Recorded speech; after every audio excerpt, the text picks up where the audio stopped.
নমস্কার, সকল ভক্ত বন্ধুদের সাদর আহ্বান জানাই মা শারদা সেবাশ্রম ফেসবুক পেজে। মা শারদা সেবাশ্রম ফেসবুক পেজে আজকে আমরা মায়ের কথা শুনব। জ্যান্ত দুর্গা শ্রী শ্রী মা শারদা। স্বামীজি স্বয়ং মাকে জ্যান্ত দুর্গা বলেছেন। এমনকি আটপুরে যখন স্বামী ব্রহ্মানন্দজি মহারাজ বাবুরাম মহারাজের মা দুর্গা পুজো করবার আয়োজন করতে গেলেন, তখন স্বামীজি বলেছিলেন ওনার ভিনরতি হয়েছে, জ্যান্ত দুর্গা পেলে তিনি মৃন্ময়ী প্রতিমার পুজো করতে যাচ্ছেন। তো আজকে আমরা এই প্রসঙ্গটি শুনব নিবোধত পত্রিকা থেকে। চিন্ময়ী প্রসন্ন ঘোষ মহাশয় তার একটি প্রবন্ধে খুব সুন্দরভাবে এই মায়ের যে দুর্গা রূপটি ফুটিয়ে তুলেছেন। ভক্ত বন্ধুদের সাদর আহ্বান জানাই মা শারদা সেবাশ্রম ফেসবুক পেজে। ঠাকুর মায়ের শ্রীচরণে সাষ্টাঙ্গ প্রণাম নিবেদন করে, শ্রী গুরুকে স্মরণ করে আমরা আজকের প্রসঙ্গ শুরু করি। সুদীপ্তা, পলি, শুভ সন্ধ্যা। আজকে কোনো কারণে ওপরে দেখাচ্ছে না যে আমরা কতজন সমবেত হয়েছি। এই দুজন রেসপন্স করলো বলে আমরা দেখতে পেলাম যে আমরা মোটামুটি এই কজনই এখনো অবধি এসেছি। তো যাই হোক, সুদীপ্তা, পলি, শুভ সন্ধ্যা। তো আমরা আর দেরি না করে আজকের প্রসঙ্গটি শুরু করি। প্রসঙ্গটি আমাদের খুব সুন্দরভাবে চিন্ময়ী প্রসন্ন ঘোষ তিনি তুলে ধরেছেন। তিনি লিখছেন, জগৎ পরিপালনের জন্য দেবী মহামায়া ভগবতী বারংবার এসেছেন নানা রূপে। এবং ভগবতী দেবী সা নিত্যাপি পুনঃ পুনঃ সম্ভূয় কুরুতে ভূপ জগতঃ পরিপালনম। বলেছেন মহর্ষি মেধা সুরথ রাজাকে। আর যুগে যুগে এই অবতরণ ধারার চরম পরিণতি এ যুগে। রূপা, শুভ সন্ধ্যা। রক্ত মাংসের শরীরে জ্যান্ত দুর্গা মা শারদা। স্বয়ং মহামায়াকে আমরা এই মাটির পৃথিবীর ধূলিধূসর জীবন বৃত্তে আমাদেরই ঘরে পেলাম, আমাদেরই একজন হিসেবে। সুখে দুঃখে সেই পরম করুণাময়ী সকলের মা, সত্যিকারের মাকে। শ্রী রামকৃষ্ণ যেমন সর্বদেব দেবী স্বরূপ, তার অভিন্ন সত্তা শ্রী মাও তেমনি। শুভ সন্ধ্যা সুস্মিতা। তুমি পুরুষ কি নারী মোরা বুঝিতে নারী, স্বয়ং না বুঝালে তাকে বুঝিতে পারি। তুমি আধা রাধা আধা কৃষ্ণ, সাজিলে বৃন্দাবনে। এই গানের কলি স্মরণে আসে যখন মা নিজেই বলছেন যে আমি আর কে, আমিও ভগবতী। মা নিজেই বলছেন তার সন্তানকে, শুভ সন্ধ্যা লক্ষ্মী, নিবেদিতা, শুভ সন্ধ্যা। মা নিজেই বলছেন তার ব্রহ্মচারী সন্তানকে, তিনি একেবারে সরাসরি মাকে প্রশ্ন করছেন, মা, ঠাকুর যদি ভগবান হন তবে আপনি কে? তখন সেই কথার উত্তরে মা বলছেন, আমি আর কে, আমিও ভগবতী। এবার আমরা চলে আসি 1872 সালে, ইংরেজি 5ই জুন, ফলহারিণী কালী পুজোর সেই রাত। মুখোমুখি বসেছেন যুগাবতার শ্রী রামকৃষ্ণ এবং জগদম্বা মা শারদা। পূজক এবং পূজ্যা। জগতের আধ্যাত্ম ইতিহাসে এ এক স্বর্ণখচিত দিন। লৌকিক জগৎ পরিচয়ে একজন স্বামী নিজের সহধর্মিণীকে ষোড়শী রূপে আরাধনায় বসেছেন।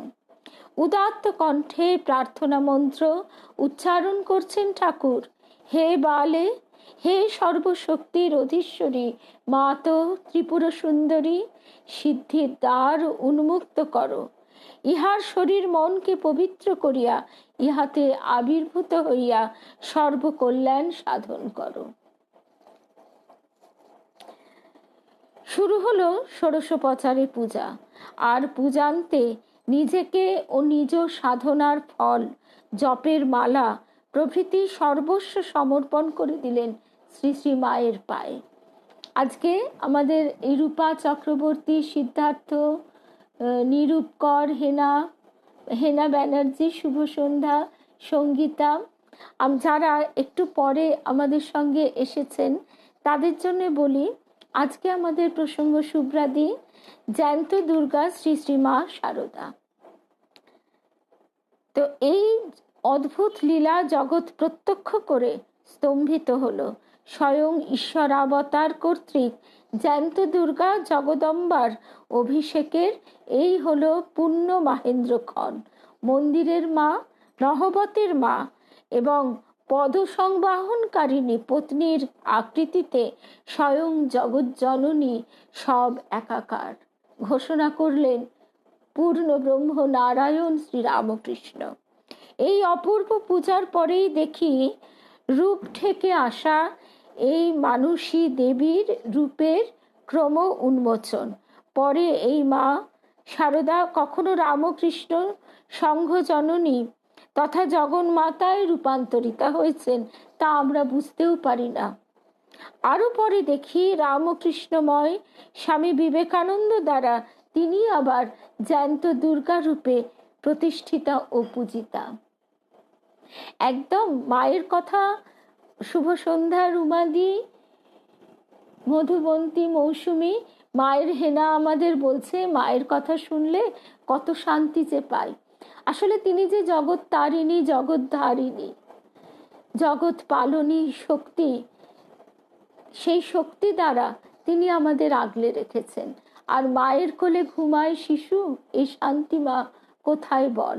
ঠিক তেমনি আমরা যখনই মায়ের কথা শুনি আমাদের ভিতর থেকে এক অদৃশ্য ভাবে আমরা কিন্তু মায়ের সঙ্গে একাত্ম হয়ে যাই, এ বিষয়ে কোনো সন্দেহ নেই। তাই আমাদের প্রত্যেকের মায়ের কথা শুনতে শুনতে বুকের ভেতরটা কেমন শান্ত ঠান্ডা হয়ে আসে। আমরা হাঁপিয়ে গেলে বলি উফ মা আর পাচ্ছি না, তখনই যদি আমরা মায়ের মুখখানা দেখতে পাই তখনই মনে হয় আমাদের যে মা যেন এসে আমাদের একেবারে তার স্নেহ অঞ্চলে ঢেকে নিলেন। রূপা, রিমা মুখার্জি, মিতা, শুভ সন্ধ্যা। তো এরপর চলে আসছি 1893 সালে। আমেরিকাতে আছেন স্বামীজি।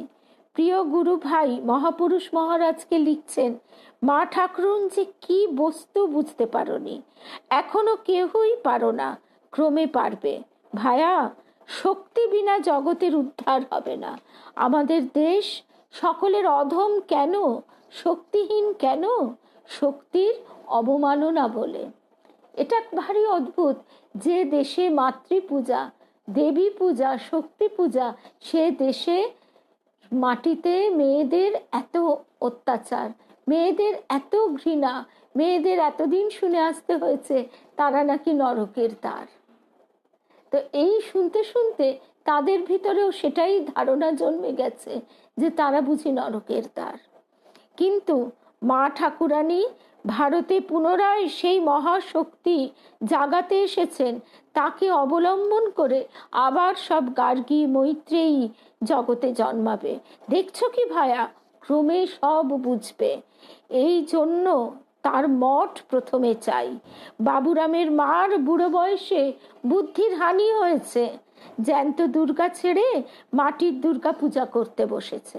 দাদা, বিশ্বাস বড় ধন। দাদা, জ্যান্ত দুর্গার পূজা দেখাবো তবে আমার নাম।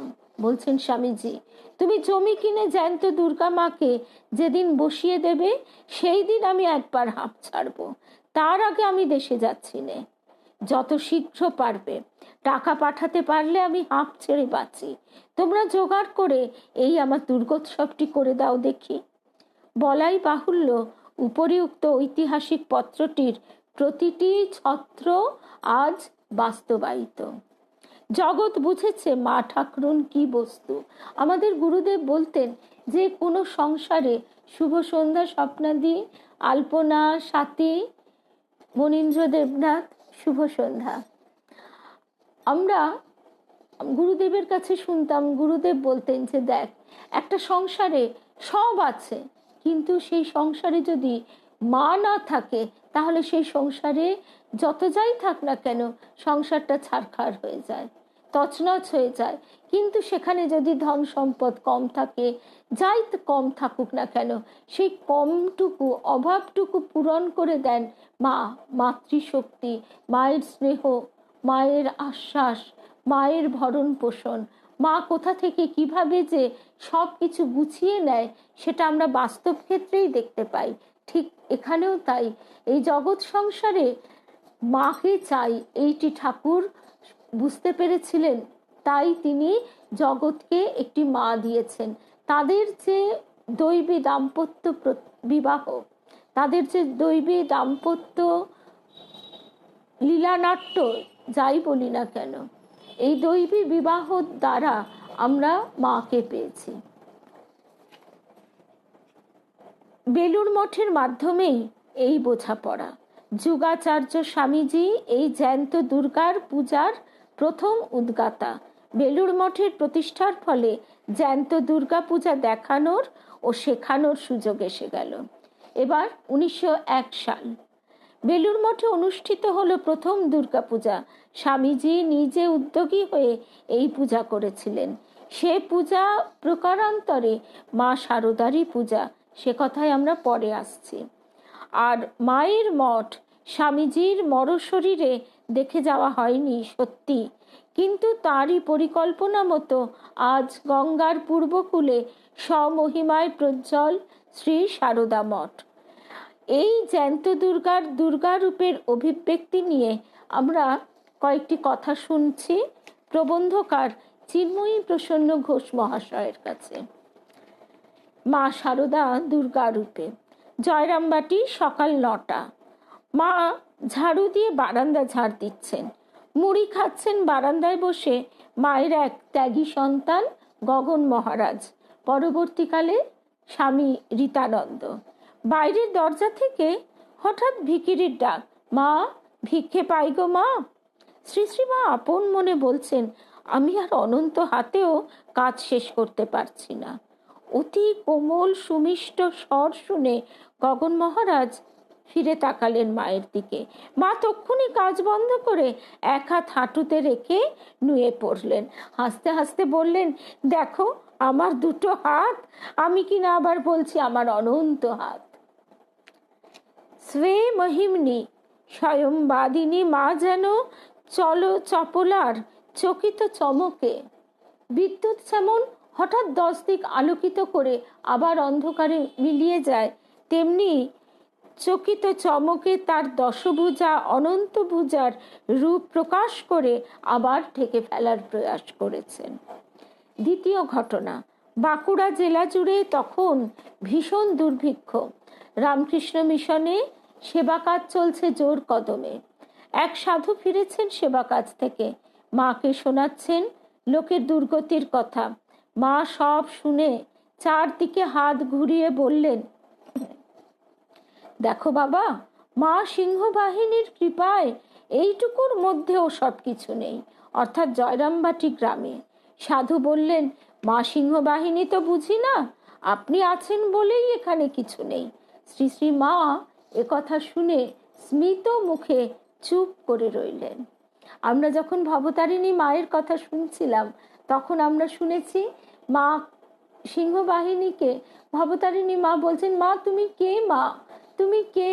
তখন ভবতারিণী মা তার সেই স্বরূপ দর্শন করাচ্ছেন, দুর্গা, জগদ্ধাত্রী, তারপরে মা শারু, গাঁদা ফুল দিদি। এবার আমরা চলে আসি কোয়ালপাড়ায়। এখানেই কয়েকদিন হলো মা আছেন। হরিপদ মাঝি এসেছেন মায়ের কাছে। মা তাকে তার কুলগুরুর কাছ থেকে পাওয়া ইষ্টমন্ত্র শোনাতে বললেন। হরিপদ ইষ্টমন্ত্র উচ্চারণ করতে না করতেই দেখেন তার সামনে অশেষ মহিমান্বিতা শ্রী দুর্গা। মায়ের পায়ে লুটিয়ে পড়েন হরিপদ। এবার আমরা চলে আসি কাকুরগাছির জগদ্দান মঠে। ঠাকুরের জন্মোৎসব 1308 বঙ্গাব্দ। শুভ সন্ধ্যা। মহুয়া অনেক দেরি? একদম মাকে ঠাকুর বলতেন ছাই চাপা বেড়াল, কথাটার খুব মজা লাগে সিদ্ধার্থর। কিন্তু মা যে কি, এটা কিন্তু আমরা ভাবতেও পারি না। মাঝে মাঝে অবাক হয়ে ভাবি যে সেই ছবিটা যদি আমরা একবার দেখতে পাই, মা জয়রাম ভাটির উঠোনে ঝাঁপ দিচ্ছেন, মা ঘুঁটে দিচ্ছেন, মা বেঁকে বেঁকে মাথায় ঝুড়ি নিয়ে সেই ভোর রাত্রিরে আনাজ নিয়ে আসছেন, দুধ নিয়ে আসছেন। কলকাতার ছেলেরা, তাদের আবার চা না হলে চলে না। এগুলি ভাবতে ভাবতে অবাক হয়ে মনে হয়, আবার সেখানে যখন যে কোনো সময়ে যে কোনো মুহূর্তে মা তার এই জগৎ সংসারের মধ্যেই কাকে যে ঊর্ধ্ব পথে, দেবযান পথে এগিয়ে দিচ্ছেন দীক্ষা দানের মধ্যে দিয়ে, আমি ভাবলে মনে হয় যে একই সত্য।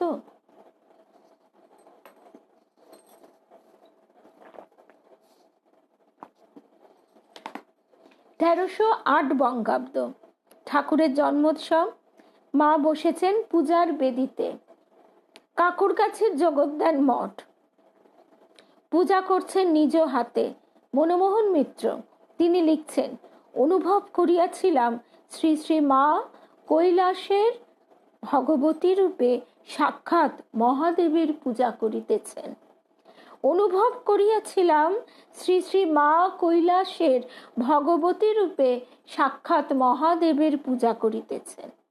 আবার জয়রাম ভাটি ফিরে যেতে হবে। সিদ্ধার্থের মনও এখন জয়রাম ভাটিতে, আমরাও সেখানে পৌঁছে যাই। শারদীয়া পূজার তখনও কয়েকদিন বাকি। মা বসে আছেন। দেবী পক্ষে এক ভিখিরি আগমনী গাইছে। মায়ের সেবক আশুতোষ মিত্র দেখেন মা চুপটি করে দরজার পেছনে বসে গান শুনছেন। যাও যাও গিরি আনিতে গৌরী, উমা বড় দুঃখে রয়েছে। দেখেছি স্বপনে নারদ বচনে, উমা মা মা বলে কেঁদেছে। ভাঙড় ভিখারি জামাতা তোমার, সোনার ভ্রমরী গৌরী আমার। উমার যত বসন ভূষণ, বেটা তাও বেছে ভাঙ খেয়েছে। গান হয়ে গেল। মা চুপ করে বসে আছেন। ভিখারি ভিক্ষা চাইল। শ্রীমার মুখে কোনো উত্তর নেই। সেবক ওকে পয়সা দিয়ে বিদায় করলে প্রায় 10 মিনিট কেটে গেল। মা চুপটি করে একভাবে বসে আছেন। আজকে বোধহয় এইটি আমাদের ধ্যানের ধন, ধ্যানের সচল ধ্যানের চিত্র, যে মা সেখানে দরজার আড়ালে চুপটি করে বসে আছেন, আর মায়ের সেবক সন্তানটি বারান্দায় বসে আছে। তখন তার গান শুনবো বললেই শোনা যেত না। সেই ভিখারিরা, গ্রামের বাউল ভিখারি, তারা কখন এসে গান শোনাবে সেই অপেক্ষা। তার এই গানটি শুনে মা একেবারে ভাবস্থ। সেবক তাকে ঘরে যেতে বললেন। প্রথমবার কোনো উত্তর পেলেন না। দ্বিতীয়বার যখন আবার বললেন, তখন মা বলে উঠলেন, চলো যাচ্ছি, ভালো লাগে না। সেবক অপেক্ষা করলেন। মা তখন কি আর করবেন, ছেলে ঘ্যান ঘ্যান করছে। মা অগত্যা উঠে গিয়ে ঘরের মেঝেতে বসলেন। পরে মা আপন মনে বলছেন, আর কদিন, অনেক কাল হয়ে গেছে যে। ক্রমে মা প্রকৃতিস্থ হলেন দেখে সেবক সেখান থেকে চলে গেলেন। এই ছবিটি আমাদের যেন চোখের ওপর দিয়ে ভেসে চলে গেল। আজকে আমরা ভাবলে অবাক লাগে যে এই যে বেলুড় মঠে এত আনন্দ, এত উচ্ছ্বাস, এত কিছু, সেটাও তো ছবি হয়ে গেছে। আমাদের অতীত যা কিছু সব ছবি হয়ে গেছে, তেমনি মায়ের এই মুহূর্তটি ছবি হয়ে গেছে। কিন্তু আমাদের অন্তরের চোখ, ভাবের চোখ, প্রেমের চোখ যেন বারবার মাকে এমনি করেই, এমনি ভাবেই দেখতে চায়, দেখতে পায়ও। উপরিউক্ত স্মৃতিচিত্র থেকে শ্রী শ্রী মায়ের গৌরী, উমা বা দুর্গার রূপটি সুস্পষ্ট ফুটে ওঠে। অনেককাল আগের সেই পার্বতী উমার রূপ তার মানসপটে ভেসে উঠতেই তাকে কেমন ধ্যান তন্ময় লাগে। কৈলাসপুরী থেকে গিরিরাজপুরী পিত্রালয়ে আসার জন্য সেই উন্মনা চঞ্চলার ভাব আজও শ্রীধাম কামারপুকুর থেকে জয়রামবাটির পথে যেন বা বিধৃত মনে হয়। শ্রীমার চণ্ডী বা দুর্গা রূপের অভিব্যক্তির আরও একটি ঘটনা। স্থান বাগবাজারের গঙ্গার ঘাট। অধ্যাপক গোকুল দাস দে সকালবেলা বেড়াতে এসেছেন গঙ্গা তীরে। এখানে একটু বলে রাখি, গোকুলবাবু বিয়ে পড়তে পড়তে অত্যন্ত অসুস্থ হয়ে পড়েছিলেন, তাই বেশ কিছুদিন তাকে বাড়িতে থাকতে হয়েছিল। আর এই সুযোগে মাস্টারমশাই তাকে চণ্ডী পাঠ শেখান। গোকুলবাবু দেখেন ঘাটের সবচেয়ে নিচের সিঁড়িতে স্বয়ং মা জপরতা। গোকুলবাবুর মুখে তখন চণ্ডীর শ্লোক গুনগুন করে আবৃত্তি করছেন। এত এত নিচু গলায় আবৃত্তি করছেন যে অন্য কেউ শুনতে পাবে না, শোনার কথা নয়। তিনি বলছেন, সৌম্যা সৌম্যতরা শেষে সৌম্য ভাস্তী সুন্দরী ইত্যাদি। অবাক কাণ্ড! মা ঠিক সেই সময়ই তার দিকে ফিরে তাকালেন আর দুহাত তুলে আশীর্বাদ করে আবার জপে মগ্ন হলেন। মা একদম নিচের ধাপে বসে গঙ্গার ধারের সিঁড়িতে জপ করছিলেন। আর ওই গোকুল দেব তিনি এত এত মৃদু কণ্ঠে চণ্ডীপাঠ করছিলেন যে পাশের জনও শুনতে পাবে না।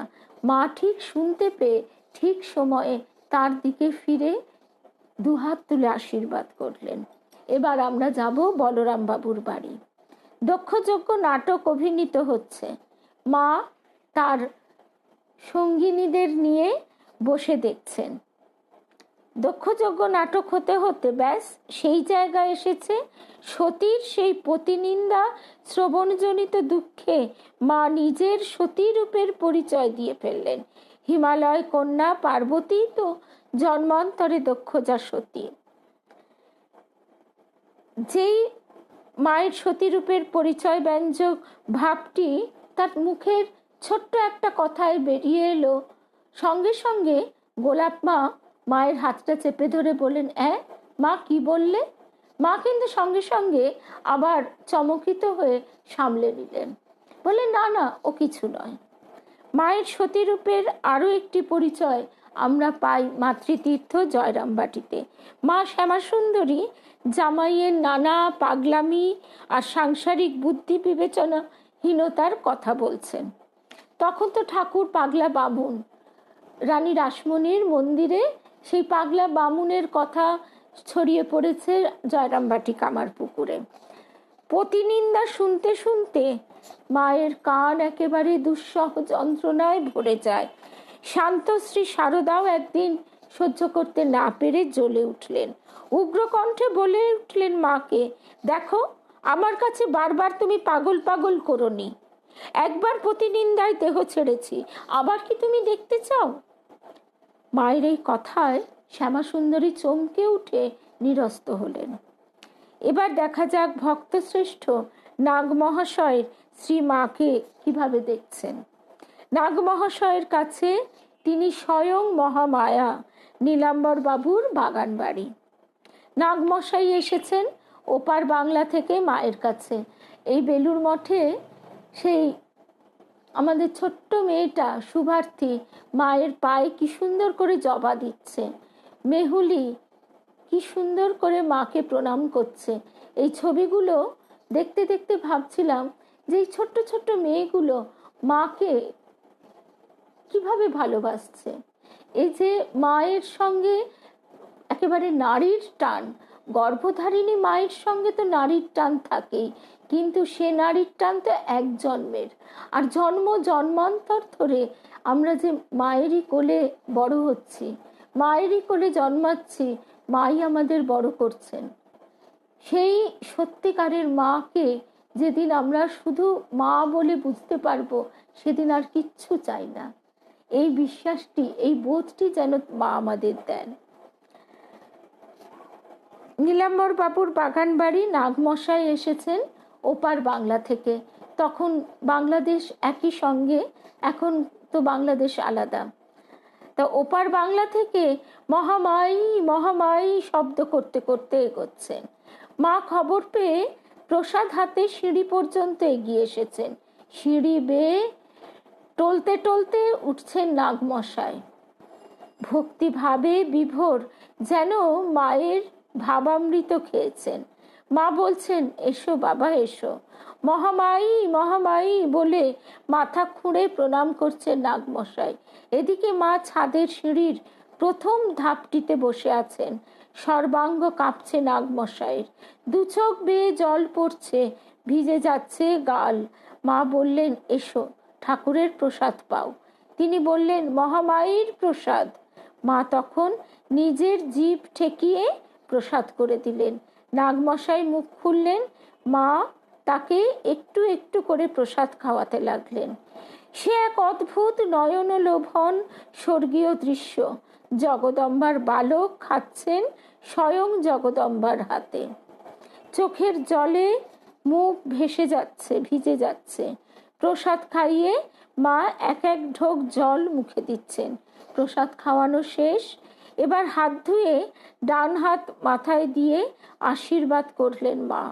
মহামায়ী মহামায়ী বলতে বলতে পিছু হটতে হটতে নামলেন নাগমশাই, কারণ মায়ের দিকে তিনি পিছন ফিরবেন না। মাকে যতক্ষণ দেখা যায় অনিমেষ নয়নে দেখতে লাগলেন। স্বামী তন্ময়ানন্দ এসেছেন জয়রামবাটিতে। মার চরণ বন্দনা করলেন। মাতৃচরণ মস্তকে ধারণ করলে মা বাধা দিলেন না। মাথার উপর পা রাখতে নেই, কারণ ঠাকুর সেখানে থাকেন। তিনি সাক্ষাৎ ভগবান। মস্তকস্থ সহস্রদল পদ্মে তিনি বসে আছেন। বললেন, মা। স্বামী তন্ময়ানন্দ বললেন, মা, ঠাকুর যদি স্বয়ং ভগবান, তবে আপনি কে? বিন্দুমাত্র ইতস্তত না করে মা সঙ্গে সঙ্গে উত্তর দিলেন, আমি আর কে? আমিও ভগবতী। এবার আমরা যাব মহাতীর্থ কলির তীর্থ কালীঘাট। ভদ্রকালী দর্শন করে মা চলেছেন নকুলেশ্বর দর্শনে। পথ আটকে দাঁড়ালেন ত্রিশূল হাতে এক ভৈরবী। কালীঘাটের কালীর ভৈরব নকুলেশ্বর। পথ আটকে দাঁড়ালেন ত্রিশূল হাতে এক ভৈরবী। তাকালেন অপলক নেত্রে মায়ের মুখের দিকে। তারপর গান গাইতে লাগলেন, কেমন করে পরের ঘরে ছিলি উমা, বলমা তাই, কত লোকে কত বলে, শুনে প্রাণে মরে যাই। মার প্রাণে কি ধৈর্য ধরে, জামাই নাকি ভিক্ষে করে, এবার নিতে এলে বলবো উমা আমার ঘরে নাই। গান শেষ হলে মা পয়সা দিতে ইঙ্গিত করলেন। ভৈরবী কিন্তু নিলেন না। বললেন, যার কাছে যা নেবার তাই নিতে হয় মা। আমরা কি করি? আমরা এই লাউ কুমড়ো ফল চেয়ে নিই। তোর কাছে যা নেবার আমি নিজেই নেব, তুই যেখানে যাচ্ছিস যা। মা স্মিত মুখে চললেন। শ্রীমার পায়ের ধুলো পথ থেকে কুড়িয়ে ভৈরবী সারা গায়ে মাথায় মেখে নিলেন। নকুলেশ্বরে পৌঁছে দর্শনে গেলেন না মা। নলিনী, রাধু, ছোট মামি গোলাপ মাকে নকুলেশ্বর দর্শনে যেতে বলে নিজে চাতালে চুপটি করে বসে থাকলেন। কেমন আনমনা! যারা নকুলেশ্বর শিবের দর্শন করেছেন তারা জানেন নকুলেশ্বর শিব পাতাল ফোড়া, একদম তলায় শিবলিঙ্গ দেখতে হয়, সেই তলাতে। গোলাপ নলিনী, রাধু, ছোট মামি গোলাপ মাকে দর্শনে যেতে বলে নিজে চাতালে বসে রইলেন। কেমন আনমনা! গাড়িতে উঠলেন, কোনো কথা নেই। বাড়ি ফিরে জিজ্ঞাসা করলেন, ভৈরবীটি কে? সেবক বললেন, গিরিশবাবুর থিয়েটারের কেউ হবেন বোধ হয়, এখন ওই রকম হয়েছেন। মা আর বিশেষ কিছু বললেন না, কেবলমাত্র ওহ বলে চুপ করে রইলেন। এরপর আমরা ঠাকুরের মানস পুত্র স্বামী ব্রহ্মানন্দ তার কাছে একটু আসি। তিনি বলছেন, মাকে চেনা বড় শক্ত। ঘোমটা দিয়ে যেন সাধারণ মেয়েদের মতো থাকেন, অথচ মা সাক্ষাৎ জগদম্বা। ঠাকুর না চিনিয়ে দিলে আমরাই কি মাকে চিনতে পারতাম? ঠাকুর কিরকম অনায়াসে হাসতে হাসতে লাটু মহারাজকে বলছেন, ওরে লেটো, তুই যার ধ্যান করছিস সে নবতে রুটি বেলবার লোক পাচ্ছে না। তা ঠাকুর যে স্বামীজি বলছেন যে মানুষের মনকে তিনি কাদার তালের মতন যেমন খুশি তেমন গড়ে দিতেন। তা ঠিক সেইভাবেই স্বয়ং স্বামী ব্রহ্মানন্দজি বলছেন যে ঠাকুর যদি মাকে না চিনিয়ে দিতেন আমরাই কি চিনতে পারতাম? স্বয়ং ঠাকুরের মানসপুত্রের মুখে এই কথা। আমরা সাধারণ মানুষ, তাহলে মাকে আমরা কি করে বুঝবো, কতটুকু বুঝবো? আমাদের এই মনের ভাবটাই বলছেন স্বামী ভূতেশানন্দজি মহারাজ। আমরা মায়ের মাহাত্ম্য নাই বা বুঝলাম, কিন্তু মায়ের মাধুর্যটুকু তো আমরা খুব বুঝি। ওই যে হেনা বলল যে মায়ের কথা শুনলে মন প্রাণ যেন জুড়িয়ে যায়। সেই মাকে জড়িয়ে ধরে আমরা এই সংসারের দীর্ঘ পথ অতিক্রম করে যেতে পারি। স্বামী ভূতেশানন্দজি বলছেন যে আমরা মায়ের মাধুর্যটুকু প্রাণে ভরে নিয়ে মা মা বলে দুটি হাত তুলে ডাকতে তো পারি। ঠাকুরের কথায় ব্রহ্ম আর শক্তি অভেদ, এককে মানলে আরেকটি মানতে হয়। আর মায়ের একই দেহে শিব ও শক্তি সম্মিলিত। তন্ত্র ও পুরাণে দুর্গা ও কালীকে আদ্যা শক্তির দুই রূপ বলে বর্ণনা করা হয়েছে। শ্রীমার কালী রূপ দেখেছিল ডাকাত বাবা সাগর সাঁতরা। শিবদাদার প্রশ্নের উত্তরে মা নিজ মুখে দুবার স্বীকার করেছেন তার কালী রূপের কথা। একবার যখন শিবুদাদার ছোট ছেলে, আর একবার যখন শিবুদাদার অনেক বয়স হয়েছে। এবার আমরা মায়ের শিব শক্তির সম্মিলিত রূপের কথা শুনি। জয়রামবাটি দুজন দীক্ষার্থী বন্ধুকে সঙ্গে নিয়ে এসেছেন নরেশ চক্রবর্তী। মাতৃচরণ আরাধনা করবেন। শ্রীমা তাকে ফুল আনতে বললেন আমি হলদে ফুল ভালোবাসি আর ঠাকুর সাদা ফুল। কিশোরীকে দুরকম ফুলই আনতে বলো। কিশোরী মহারাজের কাছ থেকে ফুল নিয়ে এসে নরেশবাবু দেখেন মা আগের জায়গায় দাঁড়িয়ে আছেন। মায়ের কাছ থেকে ইঙ্গিত পেয়ে তিনি বাম পদে পীত ও দক্ষিণ পদে শ্বেত পুষ্প দিয়ে পুষ্পাঞ্জলি দিয়ে বললেন, মা, আমার ইহকাল পরকালের সমস্ত ফল আমি তোমায় সমর্পণ করলুম। স্বেচ্ছায় পূজা নিয়ে মা আভাসে বুঝিয়ে দিলেন তার একই দেহে শিব ও শক্তি সম্মিলিত। যেমনটি ঠাকুর বুঝিয়ে দিয়েছিলেন, সে দক্ষিণেশ্বরে সেই মহিলা আসতেন, মহিলার নামটা কি, কার মা একজন, সে নামটা এখন আর মনে পড়ছে না।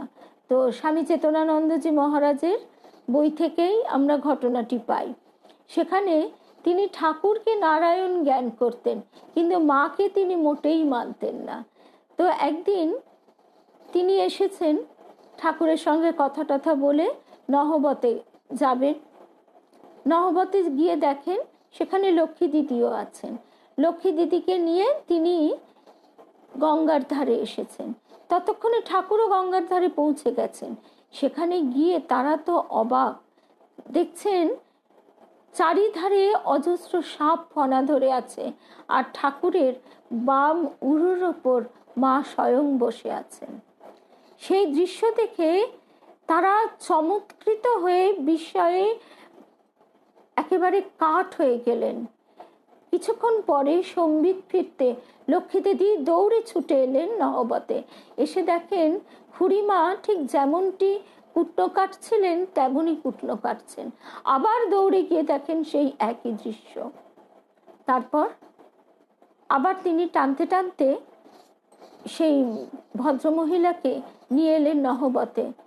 এসে বলছেন, খুড়িমা, তুমি তো জেসে নও, তুমি তো সাধারণ মানুষ নও, তাই তো খুড়ো মশাই বলেন যে আমি কি আর লাউ শাক খাগি পুঁই শাক খাগিকে বিয়ে করেছি।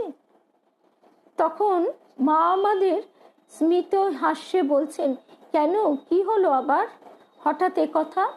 তখন তারা আর কিছু বললেন না, একদম সোজা ঠাকুরের কাছে এসে দেখেন ঠাকুর তার ছোট ঘরটিতে ফিরে এসেছেন। ঠাকুর হাসতে হাসতে বলছেন যে কি হলো, কি হলো তোমাদের, যা দেখেছো সব সত্য। আবার তারা মায়ের কাছে এসে তাদের সেই অভূতপূর্ব দর্শনের কথা শোনালেন। মাও কিন্তু স্মিত মুখে চুপটি করে রইলেন।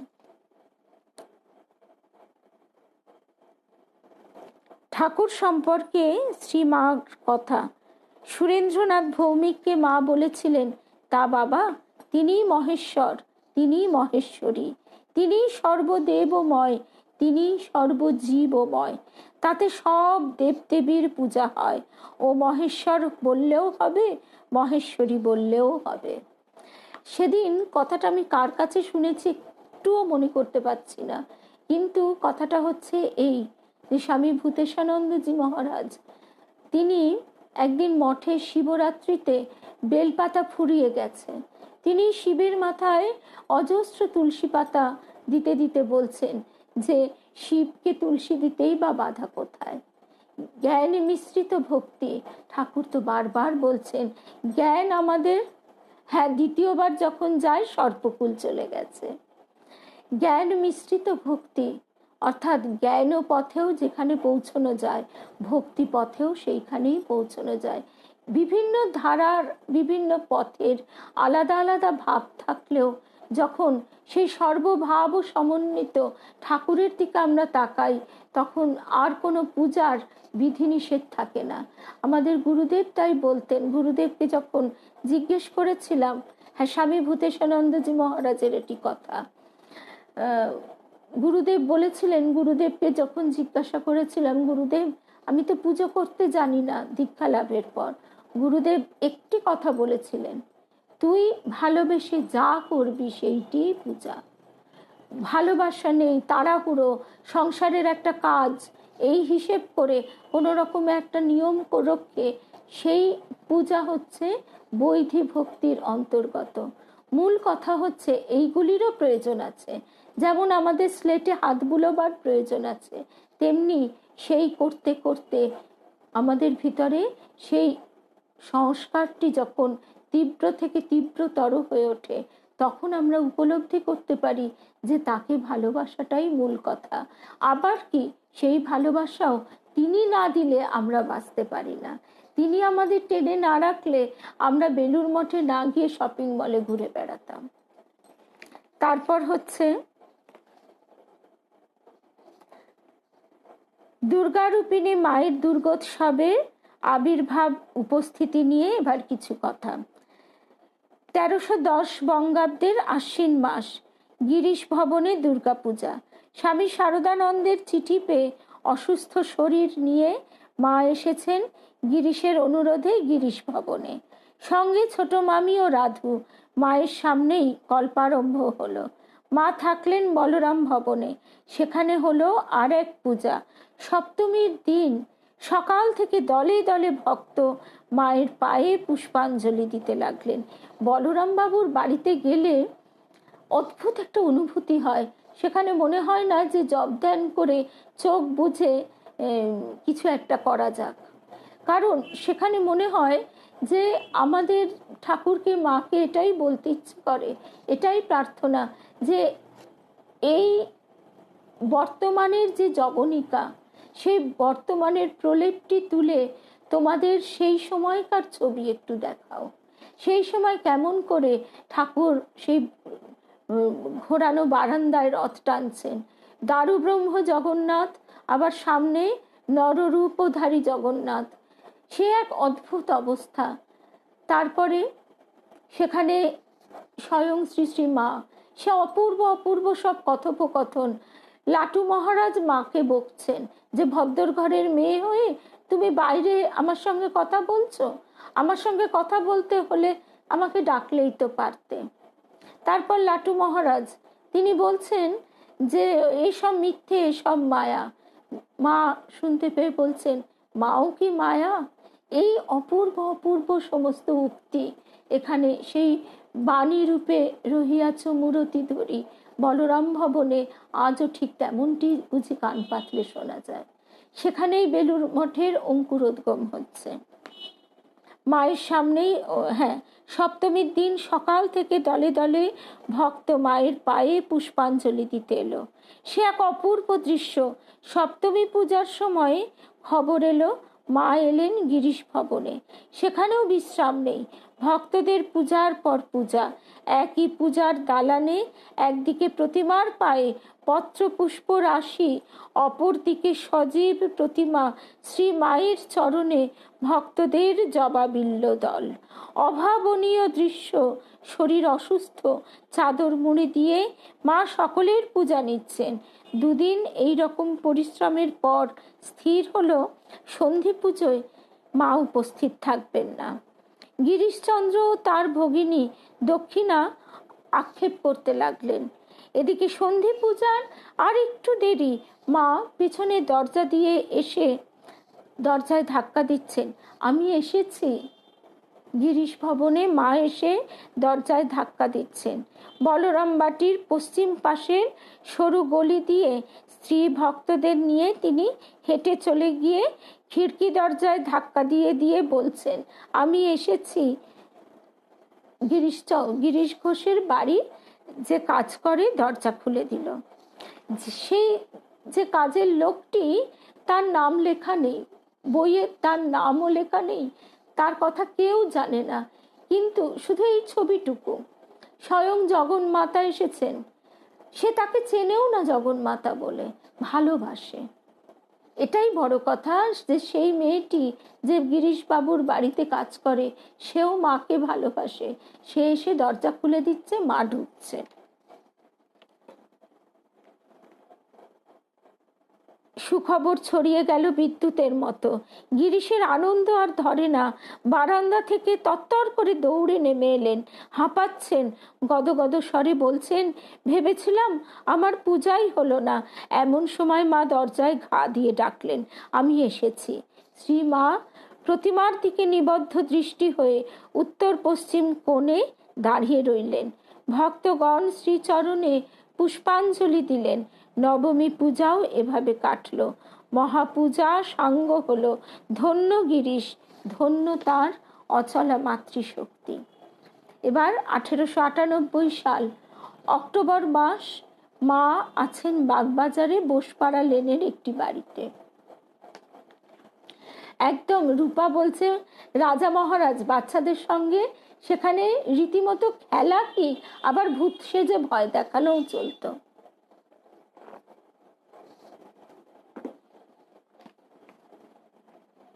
মা আছেন বাগবাজারে বোসপাড়া লেনের একটি বাড়িতে।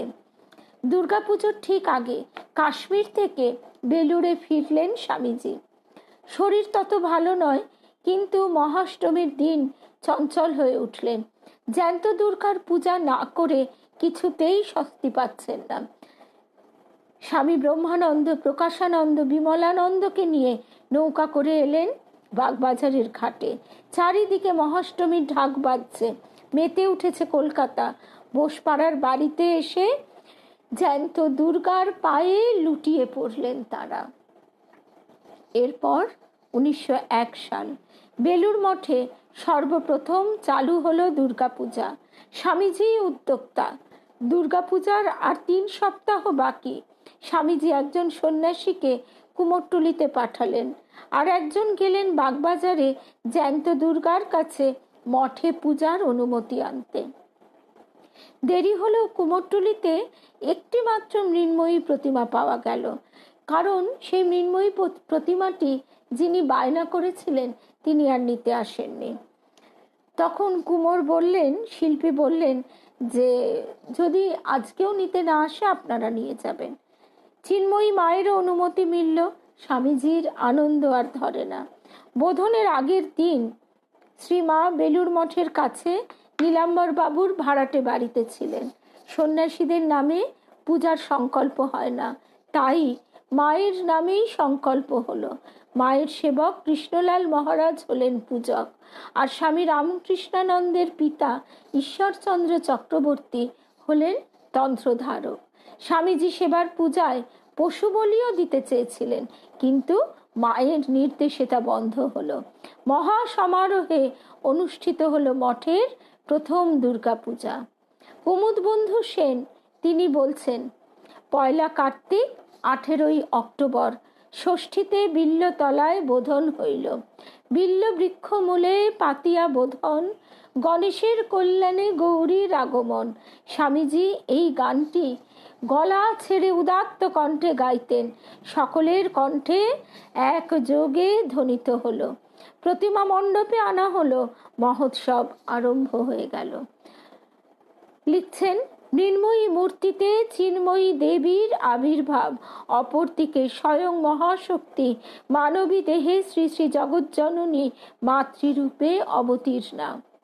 উপাস্য ও উপাসিকা ভাবে পূজা মণ্ডপে বিদ্যমানা। ঠিক যেমন ঠাকুর ভক্ত ভগবান রূপে, ঠিক তেমনি মাও উপাস্য ও উপাসিকা রূপে পূজা মণ্ডপে বিদ্যমানা। রবিবার মহাষ্টমী। মঠে হাজার হাজার নরনারী পূজা দেখতে ও পুষ্পাঞ্জলি দিতে এসেছে। কেউ কেউ স্বামীজিকে দর্শন ও তার সঙ্গে আলাপ আলোচনা করতে চেয়েছিল, কিন্তু শুনল স্বামীজি দোতলায় নিজের ঘরে জ্বরে শয্যা গ্রহণ করেছেন। তবুও চারিদিকে আনন্দের হাট বসেছে, হাজার হাজার লোক প্রসাদ পাচ্ছে। আর সেই জ্বরটা স্বামীজি নিজেই নিয়েছিলেন, কারণ তিনি বললেন যে কোথায় কার একটু ভুল হয়ে যাবে, এরা প্রাণ মন দেহ এক করে খাটছে, আবার আমি বকে উঠবো, তার থেকে আমি না হয় জ্বরে একটু শুয়েই থাকি। পরদিন সোমবার ভোরে ছিল সন্ধি পূজা। স্বামীজি পূজা মণ্ডপে এলেন, শ্রী শ্রী দুর্গার পাদ পদ্মে পুষ্পাঞ্জলি দিলেন। উজ্জ্বল জ্যোতির্ময় সহাস্য মুখমণ্ডল, মূর্ত মহেশ্বর শিব এসেছে দুর্গার পুজো করতে। কে বলবে তিনি গতকাল অসুস্থ ছিলেন? সেবার 9 জন কুমারীকে পূজা করা হয়। এই ঘটনাটিও চমকপ্রদ। গৌরী মাও এসেছেন, কুমারী পুজোর সমস্ত ব্যবস্থা করছেন। স্বামীজি গৌরীমা নিয়ে এসেছেন তার আশ্রমের কন্যাদের। স্বামীজি এই সকল জীবন্ত প্রতিমার চরণে অঞ্জলি, হাতে মিষ্টান্ন, দক্ষিণাদি প্রদান করে ভূমিষ্ঠ হয়ে প্রণাম করলেন। একজন কুমারী এতই অল্প বয়স্ক ছিলেন এবং পূজাকালে এমনই ভাবাবিষ্ট হয়েছিলেন যে তার কপালে রক্তচন্দন পরানোর সময় স্বামীজি শিউরে উঠে বলেছিলেন, আহা, দেবীর তৃতীয় নয়নে আঘাত লাগেনি তো? এই পূজার সময় স্বয়ং শ্রীমা সেখানে উপস্থিত ছিলেন। আর সেই সর্বকনিষ্ঠা মাটি আমাদের দুর্গাপুরী দেবী। এই ছিল স্বামীজির প্রথম ও শেষ দুর্গা পূজা। গুরুভ্রাতা শিবানন্দজি মহারাজকে লেখা চিঠি অনুযায়ী স্বামীজি জগৎকে দেখিয়ে গেলেন জ্যান্ত দুর্গার পূজা। এই অবধি শুনলাম আজকে। এরপর আবার আমরা শুনবো গৌরী মায়ের কথা। 9টা থেকে আমরা জগৎগুরু শ্রী রামকৃষ্ণদেব ফেসবুক পেজে গৌরী মায়ের কথা শুনবো। আমাদের বুধবার সন্ধ্যাটি মাতৃময় কাটবে। জয় রামকৃষ্ণ, জয় মা। আরেকটা কথা, সেদিন বেলুর মঠে আলাপ হলো আমাদেরই ভক্ত বন্ধু বোন, তার সঙ্গে কি মিষ্টি মেয়েটি বলছে তার স্বামী তিনি বেলুর মঠেই কাজ করেন, বেলুর মঠে ক্লিনিকে কাজ করেন, প্যাথোলজি ডিপার্টমেন্টে। তা সে বলছে যে আমার মনে হয় যেন বেলুর মঠটাই আমার ঘর বাড়ি, এখানেই আমরা থাকি, এখানেই আমাদের আশ্রয়। আর রাত্রিবেলা সারাদিন ঠাকুর মায়ের সঙ্গেই যত কথা, আর কথা বলবার লোক চাই না। রাত্রে ঠাকুরকে বলি, চলো ঠাকুর এবার চলো শুতে যাই, আর ভোরবেলা আবার ডেকে দিও, কারণ খুব ভোরে ওরা বেলুর মঠের নিয়ম অনুসারে প্রত্যেকটি সময় মেনটেন করে। ভোর 4টের সময় ঠাকুরকে তুলে মঙ্গল আরতি করতে হবে, মঙ্গল আরতি না হোক পরিষ্কার করে জপে বসে। আর তার আগে যদি কোনো দিন ঘুম ভেঙে যায় তখন আবার বলে, ঠাকুর এখনো দেরি আছে, আর একটু ঘুমো, তোমাকে ঠিক সময় তুলে দেব। এই যে ঠাকুর মায়ের সঙ্গে বাস, এই ভাবটি তিনি আমাদের কৃপা করে দিয়েছেন, কৃপা ছাড়া এ ভাব আমরা কোথা থেকে পেতে পারি? গৌরী মায়ের একটা কথা বলে শেষ করি, শুরু করব আবার 9টায়। গৌরী মা আশ্রম কন্যাদের বলছেন, তোমাদের জন্য ফিক্সড ডিপোজিট রইল কি বলতো? জপ। জপের সমস্ত শক্তি ফিক্সড ডিপোজিট রইল, সেই ভেঙে তোমাদের জীবন চলে যাবে। ভাবা যায়? আমরা কতগুলি ইট কাঠ পাথর রেখে ভাবি সন্তানের জন্য কত কি রেখে গেলাম, মুহূর্ত লাগে ধূলিসাৎ হয়ে যাবে, আমরা জানিও না। তাই যতক্ষণ শ্বাস ততক্ষণ আমরা যেন জপ করে যেতে পারি। জয় রামকৃষ্ণ, জয় মা।